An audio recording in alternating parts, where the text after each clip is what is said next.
At matapos ang 30 minutes na mahigit na biyahe, nandito na rin kami sa Port of Tingloy. Ayan, papalabas na ako, bitbit ko na ang mahiwagang box.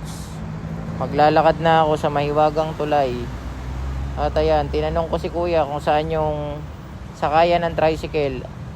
Ayan, kung makikita nyo, pasahero yan, pauwi ng Port of Anilao.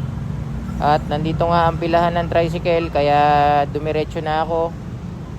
Pinilisan ko na yung paglalakad dahil excited na rin akong makarating sa Masasa.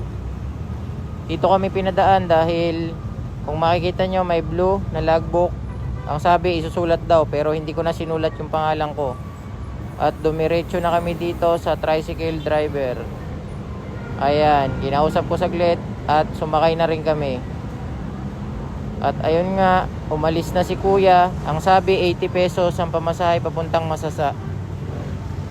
At habang kami ay nagkikwentuhan, tinatanong ko sa kanya kung ano magandang beach dito sa Tingloy. At ang kinagandahan din dito, tricycle driver nila, mabait.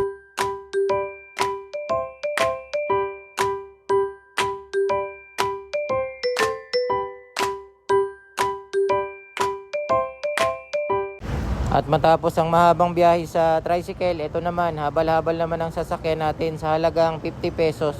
Papunta sa bukana ng dagat. Dahil ang daanan dito ay nasa lapad lang na 24 inch, kaya malabong makapasok sa papuntang dagat yung tricycle. Kaya ito kay kuya naman. At ayan, kung makikita nyo, nandito na nga kami sa Masasa Beach, Tingloy.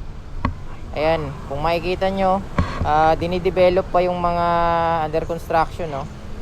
At saka nakasegregate yung mga bote ng plastic, which is yan yung mga nakakasira talaga sa dagat. Ayan, wala masyadong naliligo.